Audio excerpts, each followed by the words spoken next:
Hello team, welcome to another ATP Geopolitics video with myself, Jonathan M. Spears. This is Ukraine War Frontline update for the 14th of March 2024. I promise this will be my last video of the day. Right, if you don't know what the lines on my map mean, please check out the screen at the moment, pause the video. Before we go to the front line, a couple of things. First, Surreal Maps has not posted tweets on the mapping updates, although they have done mapping updates, but apparently their account was hacked. Now it's been completely recovered. So that's why I have nothing to support their claims. Nonetheless, the changes to the mapping is still shown. Positive. Also, this is really very big. Positive thing is that, quote, this is from Sirski, Commander Sirski, that despite the rather difficult situation on the entire front line, we managed to start the process of rotations and replacement of units that have been performing combat tasks at the front for a very long time. This will stabilize the situation and have a positive effect on the morale and psychological state of our soldiers. In the course of work, I will I made all the necessary decisions to increase the combat capabilities of our brigades. This is a really good move from Sirski, and it probably comes around from the audit he's done of troops that are, they are mobilized troops that are already working for the Ukrainian armed forces, but just not combat on the zero line in combat positions. These might be doing logistics or checkpoints or whatever. And he did an audit of all the armed forces of Ukraine and found out that only 30% of the armed forces have been fighting on the front line of all the people that could do, I guess. And so therefore, this has allowed him and his administration to work out actually that we can move some of the people from the front line who've been fighting non-stop for so long and move them and rotate them around and move people into combat positions. So I think that's really important. It's been one of the big complaints. So there's a process of rotation that has started. Right, before we then go to the eastern or the northeastern axis, remember there is still activity taking place in a number of places in Kursk and Belgorod, particularly I think Grivoron again, which I think should be around here. Yeah, Grivoron there, out from Kozinka. I still got the places marked as JR marked them yesterday, where the Russians were active. Some places up around here, Tetkino. Oh no, where's Tetkino gone? I've lost it in Kursk. Anyway, you get the point. So Kharkiv, I'm going to find that. Where are there you are.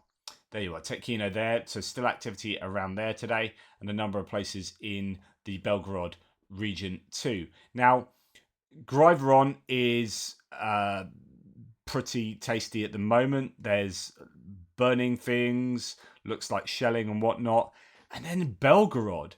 So Russia has shelled residential areas in Belgorod, People's Republic, as shelling continues throughout the day to this moment. Now, I am not sure from Getty, who is doing the shelling here. As Noel report says, a part of the centre of Belgorod is covered in smoke, cars are burning, heavy shelling from Russian insurgents. So his claim is that it's Russian insurgents doing the shelling. That's a bit controversial because they're shelling into residential areas. But these are Russian insurgents. It's a civil war as far as they're concerned. I don't know. It's a little bit chaotic. I don't really know what's going on.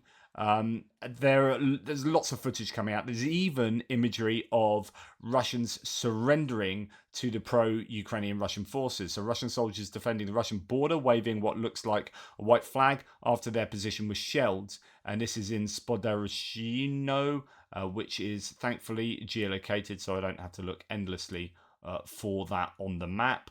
And Russian soldiers could well have been surrendering here at that settlement just over the border. So that is another area of attack that's quite close to the Kazinka one that isn't indicated by what JR done from yesterday. So there just seems to be multiple points where these pro-Ukrainian Russians are attacking. I don't quite know what their end game is here.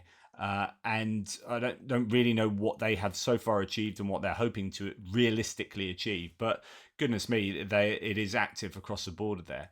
Right. As we come down to the northeastern axis within Ukraine, from Kupiansk to Svatova to Crimea, the Institute for the Study of War, I looked through their report, and it was the smallest number of reports that I've seen for a long time, or the smallest amount of detail. Although there are a lot of pins on here, according to the ISW, yesterday was very much positional, and yep, there's some geolocated gains in some of these sort of Avdiivka areas, but really relatively quiet, all things considered. We have in the Terny Torska area some rejigs possibly for deep state map, making it look like Ukrainian gains, and some gains for the Russians in terms of Surat maps. I don't know with Surat maps. I think there's an argument to say that quite often at the moment this is where vehicles are attacking. This is where vehicles are getting blown up. It doesn't mean that the Russians control that area. I don't know about this place, but certainly that's happening an awful lot with Surat maps.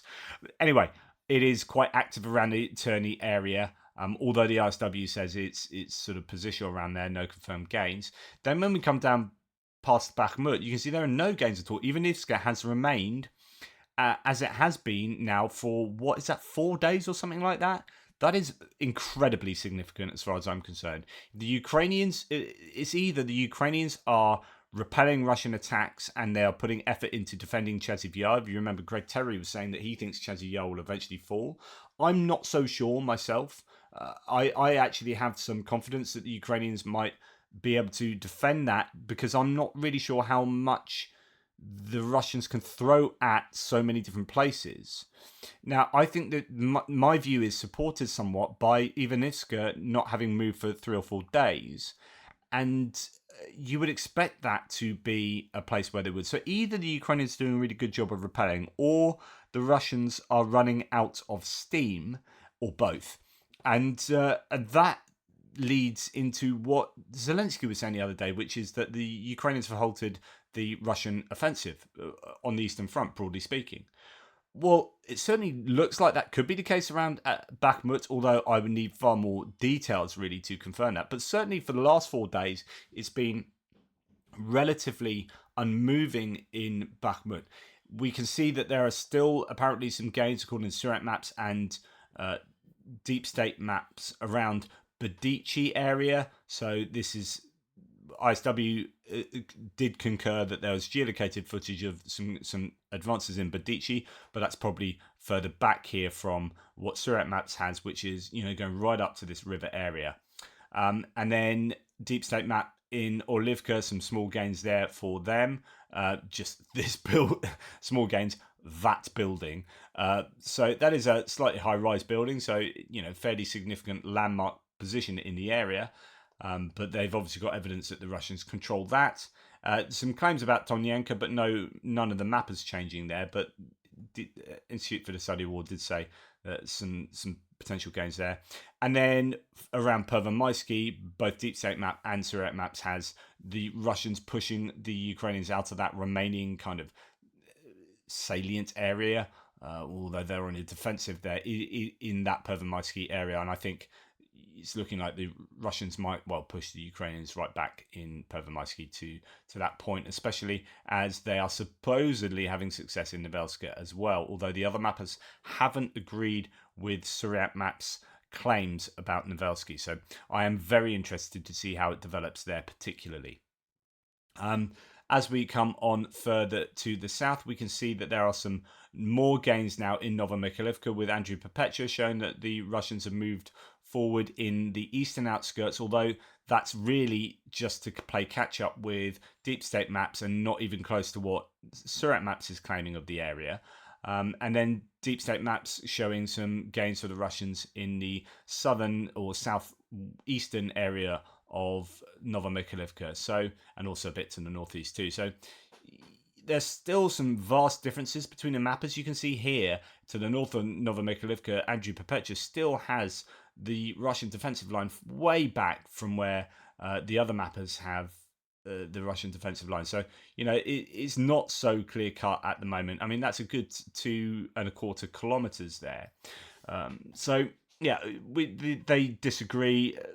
It's a fog of war. We won't necessarily know. There'll be lots of contradictory information and data points coming out from from here. But nonetheless, some gains around Novomekalivka to some degree. And then we come on to the Velika Novosilka sector, where both Andrew Perpetua and Surat Maps agree that there's some increased control for the Russians just to the west of Priyutne. Between Stepova and Priyutne, another Stepova, on the way to Levadinets. So the Russians may be having some success there. I don't know whether that is a case of some new evidence just coming out to show that they just control that area and no one had realised they did before, or whether there's an advance that's taken place there. I don't know yet. And then Surat Maps has some slight gains, fairly important gains northwest of Verbove here, but no other map are agreeing with that. In fact, around here, we still have both Deep State Maps and Andrew Perpetua having the Russian defensive line further back from the first Surovikin line there. So the Tank Ditch and the Dragon's Teeth. So really, again, varied interpretations of the front line. I mean, all around Robotina, there's a big difference between Andrew Perpetua and Surat Map. So, take all the claims from everyone here with a pinch of salt. Anyway, if we come to Robotina, there is plenty of evidence to show that the Russians are having a tough time of it. The successful, this is tongue-in-cheek, successful Russian assault in Robotina, golf carts and an infantry fighting vehicle. So they are using these Desert Cross 1003-3 golf cart vehicles, very light vehicles, in their attacks at the moment. Again, the question is, are they using them because they're the right thing to use, or are they using them because they have no other equipment to draw from? They were given 1,000 of these by China, or sold 1,000 of these by China through a New Zealand company, I'm led to believe, which is a bit of an issue. But they are losing equipment, the Russians, still. There's plenty of footage to suggest that it is very costly for the Russians to maintain these vectors of attack in all the places we're seeing pins at the moment. It is expensive. They may be making gains, but the question, as always, is it worth the costs that they are incurring in order to make those gains? Anyway, that's a front line. Bit of this, bit of that, and an awful lot going on the northern border of Ukraine in the Belgorod and Kursk oblasts. I'll try and keep you up to date if anything significant develops. Anyway, in the meantime, thanks so much for your support. I really do thank my members and subscribers as well. You really do help me to keep going. Please also remember that we are doing that fundraising for the armoured medical vehicles. You can find the fundraising details through Greg Terry's organisation that I'm wholeheartedly supporting in that. So you can find those in the description below. In the meantime, take care.